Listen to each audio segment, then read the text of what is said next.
Malaikat mau datang mencabut nyawanya, maka dia akan melakukan kebiasaan yang terbaik yang biasa dilakukan.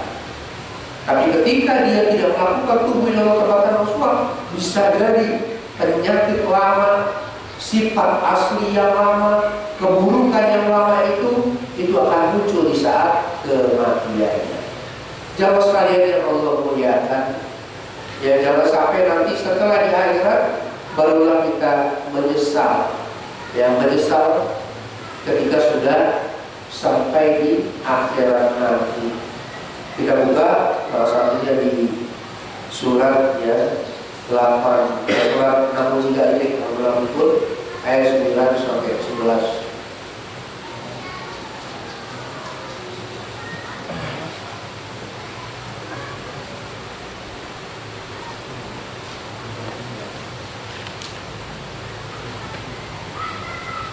Silakan.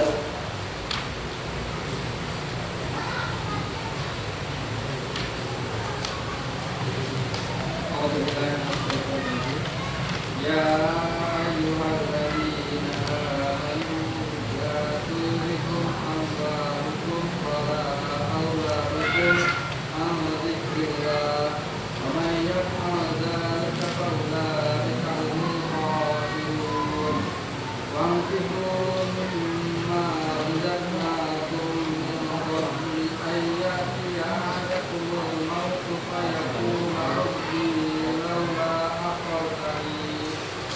laula akhartani ila ajalin qarib fa'asaddaqa wa akun minas shalihin wala yu'akhirullahu nafsan idza jaa'a ajaluha wallahu khabirun bima ta'malun. Wahai orang-orang yang beriman, janganlah harta bendamu dan anak-anakmu melalaikan kamu dari mengingat Allah. Barang siapa berbuat demikian, maka mereka itulah orang-orang yang rugi. Dan infakkanlah sebagian dari apa yang telah kami berikan kepadamu sebelum kematian datang kepada salah seorang di antara kamu. Lalu dia berkata menyesalinya, ya Rabbku, sekiranya engkau berkenan menunda kematianku sedikit waktu lagi, maka aku dapat bersedekah dan aku termasuk orang yang saleh. Dan Allah tidak akan menunda kematian seseorang apabila waktu kematiannya telah datang. Dan Allah Maha Teliti terhadap apa yang kamu kerjakan. Allah Alhamdulillah di surat Al-Ankabut ini penyesalan ya bagi orang yang sudah berada di akhirat, sudah mati, agar mereka minta kepada Allah agar ditunda kematian dia bisa berbuat baik. Dalam masalah sedekah ya, agar aku bisa bersedekah dan aku termasuk orang-orang yang soleh. Termasuk juga di surat Al-Fajr ayat 23-24, waji ayyoma idin di jahannam. Yawma idin yatadzakkaru insanu wa ana dzikra yaqulu ya laitani qadamtu li hayati. Jadi ketika mulai melihatkan tentang ajar wajib yawma idin di jahannam, yawma idin yatadzakkaru, baru mereka yang pada itu ingat, manusia ingat ya, yatadzakkaru insan, manusia ingat. Dan mereka minta untuk dikembalikan lagi ke dunia itu. Yang dulu dia laitani pada ayat, biar dia mereka bisa melakukan kebaikan. Nah ini yang menjadi perhatian bagi kita. Makanya diingatkan sama Allah, silahkan hidup suka-suka, ingat pasti akan mati. Dan ketika kematian kita harus ingat juga, kematian akan datang kepada kita sesuai dengan kebiasaan yang selama ini kita lakukan. Sudah banyak kita bisa melihat ya di video viral atau melihat secara langsung ya orang yang memang terbiasa melakukan kebaikan betul-betul ada dalam baik. Orang yang terbiasa dia melakukan keberkahan meninggalnya keberkahan. Kalau sekalian yang dimuliakan oleh Allah Subhanahu itu yang pertama. Kemudian yang kedua, wahai pasti tanpa indah kamu. Silahkan kamu cintai siapa saja yang kamu cintai, tapi semuanya kamu akan berpisah. Cintai siapa saja atau cintai suka-suka, ingat kamu pasti berpisah. Ya, pasti akan berpisah dengan yang kita cintai. Allah kasih tahu yang kita cintai dalam Al-Quran itu ada 8 kecintaan yang paling kita cintai di surat 9 ayat 24. Ya, di mana Allah katakan di sana, "Qul in kana aba'ukum wa abna'ukum wa ikhwanukum wa azwajukum wa ashiratukum wa amwal wa tijarah masakin." Itu ada 8. Itu yang paling dicintai manusia. Pertama, aba'ukum, orang tua. Yang kedua, abna'ukum, anak. Yang ketiga, ikhwan, saudara. Yang keempat, ashirah, yang keluarga. Yang kemudian azwaj, tadi pasangan itu, yang keempat, azwajukum, pasangan itu, suami atau istri, boyfriend atau girlfriend. Kemudian ashiratukum, keluarga. Kemudian amwal, harta, tijarah, pekerjaan, masakin, rumah tempat tinggal. Itu semua pasti akan berpisah. Orang tua yang kita cintai, orang tua kita cintai, pasti akan berpisah dengan kita lambat laun. Apakah berpisah karena kita kos, ya kita kerja di luar daerah, atau sudah keluar dari rumah keluarga kita, atau berpisah, yaitu kematian yang memisahkan. Sekalipun kita benar-benar sangat mencintai. Begitu pula orang tua kepada anak. Dengan anak pasti akan berpisah. Apakah berpisah itu sang anak perempuan dibawa oleh mantunya, oleh suaminya, ya, atau anak-anak yang lain dia hidup sendiri, atau berpisah, yaitu kematian yang memisahkan. Termasuk juga yang namanya saudara. Ya, saudara itu pasti akan berpisah, sekalipun kita pengennya bareng terus. Ya, punya prinsip apa istilahnya? Mangan mumpun. Ya. Tapi tetap mereka pasti akan berpisah juga. Akan berpisah. Apakah berpisah beda tempat atau berpisah mati? Begitu pula azwaj, pasangan hidup kita, istri kita, atau yang punya suami pasti akan berpisah. Sekalipun cintanya itu lengket kayak parko, ya, itu tetap pasti akan dipisahkan. Termasuk keluarga juga, termasuk harta. Ya, ketika meninggal nggak bisa dibawa. Termasuk tijarah pekerjaan kita, termasuk juga rumah tempat tinggal kita. Maka dari itulah di sini Nabi Muhammad SAW itu mengingatkan kepada kita agar jangan sampai kita terlena kalau ada sesuatu yang bisa memisahkan kita. Dalam hadis jelas dikatakan yang artinya ada 3 macam apabila ada pada seseorang, maka ia akan merasakan lezatnya iman, manisnya iman. Yang pertama, dia mencintai Allah dan Rasul lebih dari yang lainnya. Ya, seperti di surat 9 ayat 24 tadi. Allah ancam kalau sampai 8 kecintaan tadi lebih kita cintai dari Allah, Rasul, dan jihad di jalannya. Allah ancam fator basu atta ya'yallahu. Tunggu sampai Allah datangkan azabnya. Wallahu la yahdil qawmal fasiqin. Allah tidak beri petunjuk pada orang-orang yang fasik. Sementara kalau orang-orang beriman itu jelas dia mempunyai suatu prinsip bahwasanya Allah lah segalanya, kecintaan kepada Allah adalah segalanya. Al-Baqarah 165. Walladzina amanu asyaddu hubbillah. Ada orang-orang yang beriman cintanya kepada Allah teramat sangat, benar-benar melebihi daripada yang lainnya. Sekalipun banyak manusia yang mencintai dunia. Di ayat itu begini, wa minan nasi may yattakhidhu min dunillahi andada yuhibbunahum ka-hubbillah. Ada di antara manusia yang mencintai tandingan-tandingan selain Allah, di mana mereka mencintai seperti mencintai Allah. Sementara orang beriman walladzina amanu asyaddu hubbillah, cintanya kepada Allah amat sangat. Yang kedua, mencintai kepada seseorang hamba atau sesuatu itu karena cintanya kepada Allah Subhanahu wa Ta'ala. Ini yang harus kita tanamkan. Kita cinta kepada orang tua kita karena Allah. Kita cinta kepada anak kita karena Allah. Kita cinta kepada pasangan hidup kita karena Allah. Kita cinta kepada pekerjaan kita karena Allah. Apa bukti karena Allahnya itu? Cintanya itu refleksi kepada Allah, hanya sebagai pantulan saja.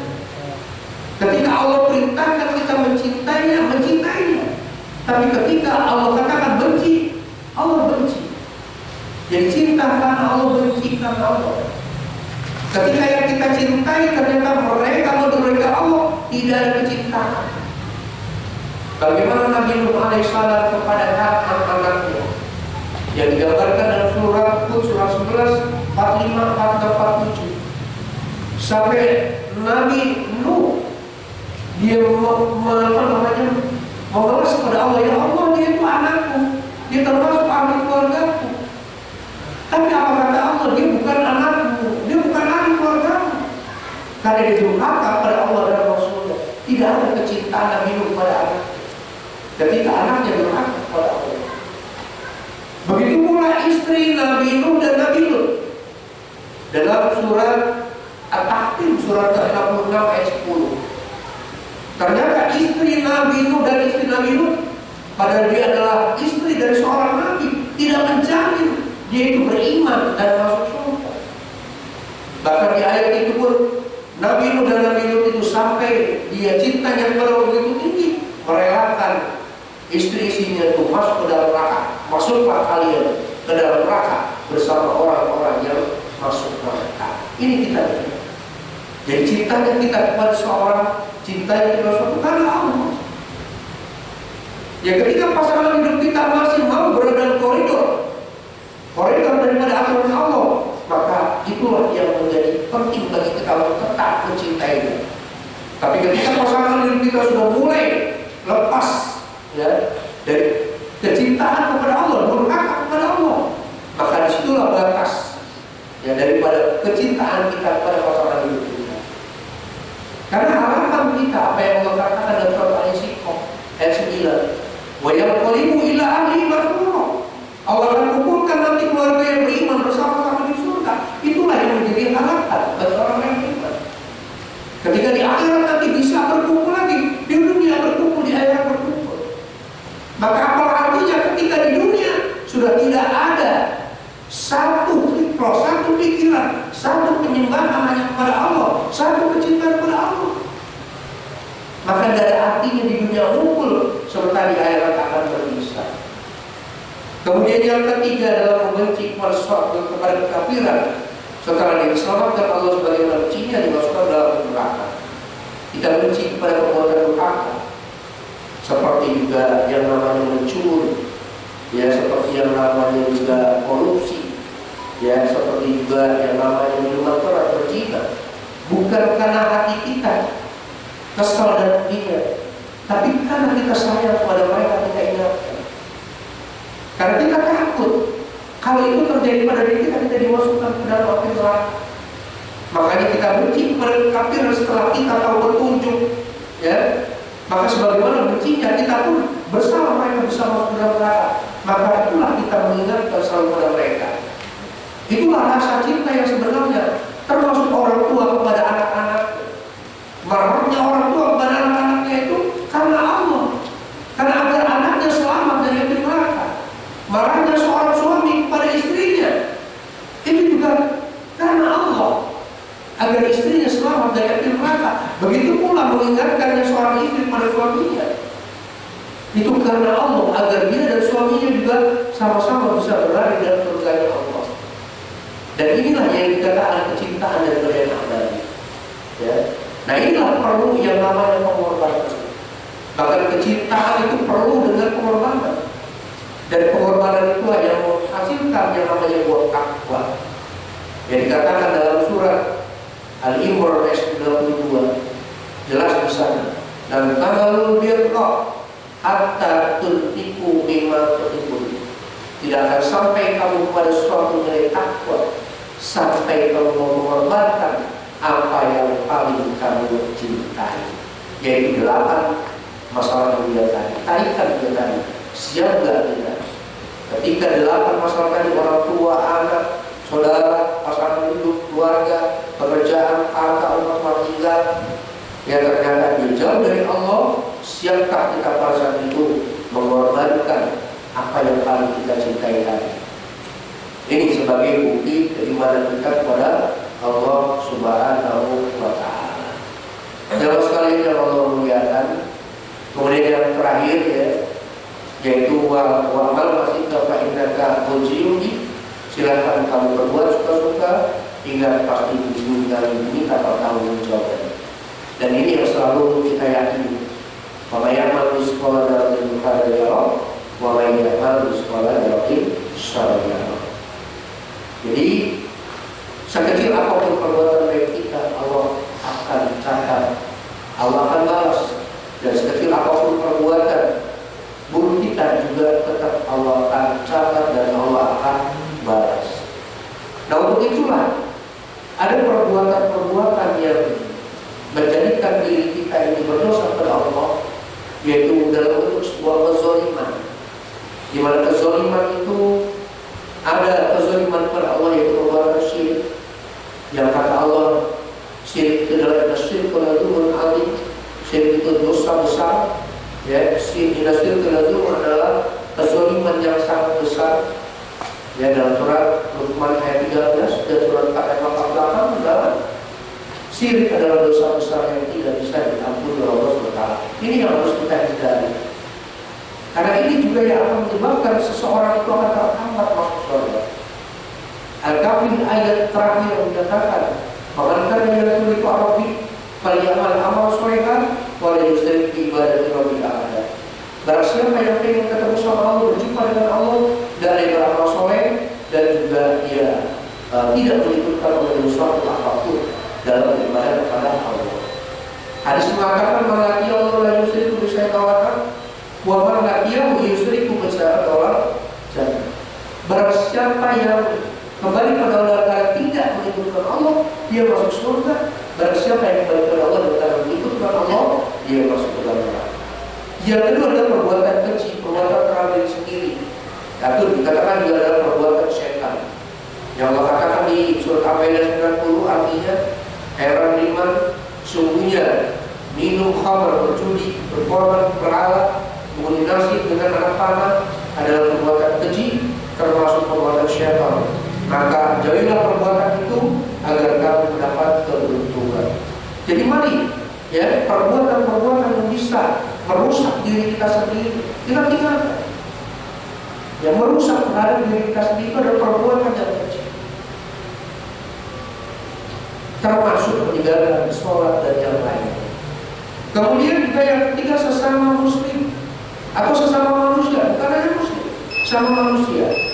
Ini juga yang harus berusaha untuk kita hindari. Karena ini akan menyebabkan seorang itu di akhirat akan menjadi bangkrut atau disebut dengan muflis. Dalam hadis riwayat Muslim itu sampai Rasul pernah bertanya kepada para sahabat, kata dulu nama muflis, apakah yang dimaksud dengan muflis itu, bangkrut itu? Sahabat bilang bangkrut itu duitnya habis, barangnya habis, bukan. Orang yang muflis itu adalah orang yang bangkrut itu ketika di hari kiamat membawa dia banyak amal pahala, sholatnya, puasanya, zakat dan lainnya. Tapi sisi lain juga dia membawa amal keburukan. Suka mencaci orang, suka memfitnah orang, mengadu domba orang, ya suka juga minjem barang orang nggak dipulangin, minjem uang orang nggak dikembalikan. Maka di akhirat pada akhirnya nanti, ya orang-orang yang pernah disakiti, orang yang pernah difitnah, orang yang pernah diadu domba, itu akan meminta ya balasannya kepada kita. Yaitu di mana amal-amal kita ini membayar apa yang sudah kita lakukan kepada mereka.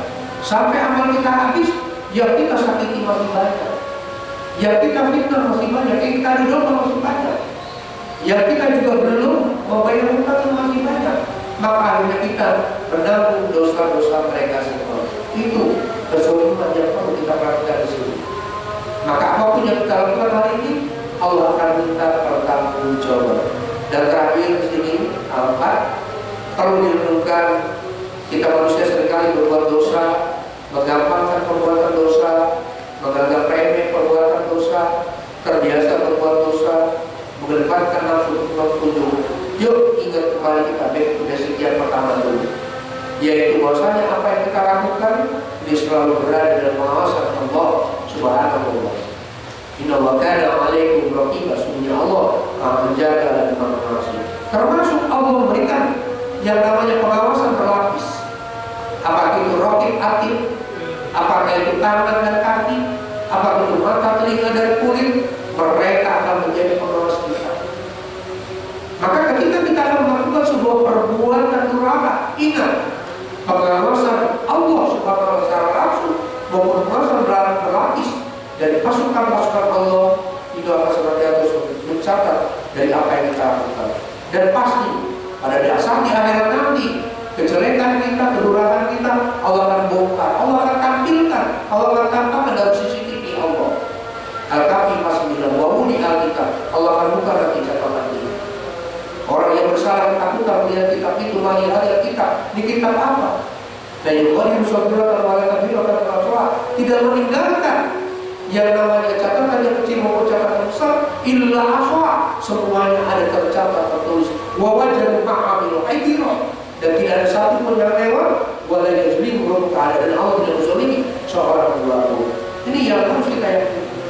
Sampai pada akhirnya keputusan Allah di pada masa dikumpulkan semua manusia pada masa. Maka saat itulah didatangkan para nabi, ya, dengan umatnya. Apakah kita diakui oleh umat sebagai umatnya? Dan ditanam juga para saksi. Siapa saksi-saksinya itu? Yaitu tadi raqib atid, tangan kaki, mata, telinga dan kulit. Itu saksi-saksi. Termasuk kita itu di antara kita. Dihadirkan untuk menjadi saksi. Apakah benar? Mas siapa itu adalah saudara saya? Apakah benar? Pak Rusdi itu saudara saya? Apakah benar? Ya Pak Arjani itu saudara saya? Itu juga di sana saksi dihadirkan. Karena sesama muslim itu saling menjadi saksi. Ya. Ini yang menjadi bagian penting pada saat nanti di akhirat. Baru keputusan akhir Allah menentukan apakah dia masuk surga atau dia masuk neraka. Jadi ini yang menjadi bagian itu. Begitu pula orang-orang kafir. Ketika mereka juga ketemu, mereka saling menghujat, saling menyalahkan. Dulu sih kamu yang ngajak saya berbuat durhaka. Dulu sih kamu, kalau saya ikutin kamu, mereka akan saling menyalahkan. Nah, untuk itulah mudah-mudahan bila kita memahami yang seperti ini, mudah-mudahan dalam hidup dan kehidupan ini, apapun yang kita lakukan, selalu kita berpikir, ya resiko apa yang akan kita dapatkan. Kita berpikir nilai apa yang akan bisa kita hasilkan dari perbuatan kita. Ya tentunya kalau orang yang berilmu ketika dia berbuat jahat, maka dia akan mendapatkan nilai kejahatan yang dilakukan. Tapi ketika dia melakukan kebaikan, maka nilai kebaikan yang akan dia dapatkan. Ya kalau dikatakan dalam surah 17 ayat 7, in ahsantum li anfusikum fa in asa'tum falaha. Kebaikan yang kamu lakukan untuk kamu, kejahatan yang kamu lakukan untuk kamu. Inilah suatu jamaah musola yang mulia yang bisa saya sampaikan. Mohon aku kepada Allah dan semuanya karena waktu lewatnya. Semoga Allah mengampuni saya dan sahabat maafkan saya. Semoga apa yang disampaikan bermanfaat untuk saya dan sekalian. Dan terima kasih atas fokus dan perhatiannya dalam kajian malam hari ini. Semoga keberkahan dan rahmat Allah tercurahkan ke semua kami. Ya Rabbal Alamin. Saya akhiri dan saya serahkan kepada Mas Rizky. Assalamualaikum warahmatullahi wabarakatuh. Terima kasih Pak Ustadz atas ilmu yang disampaikan pada malam hari ini. Semoga kita semua bisa memanfaatkan waktu dengan sebaik mungkin, bisa untuk kita untuk persiapkan bekal untuk kematian kita. Amin. Dan mungkin untuk menutup majelis pada malam hari ini, marilah kita tutup dengan membaca alhamdulillah dan doa kafaratul majelis. Alhamdulillah.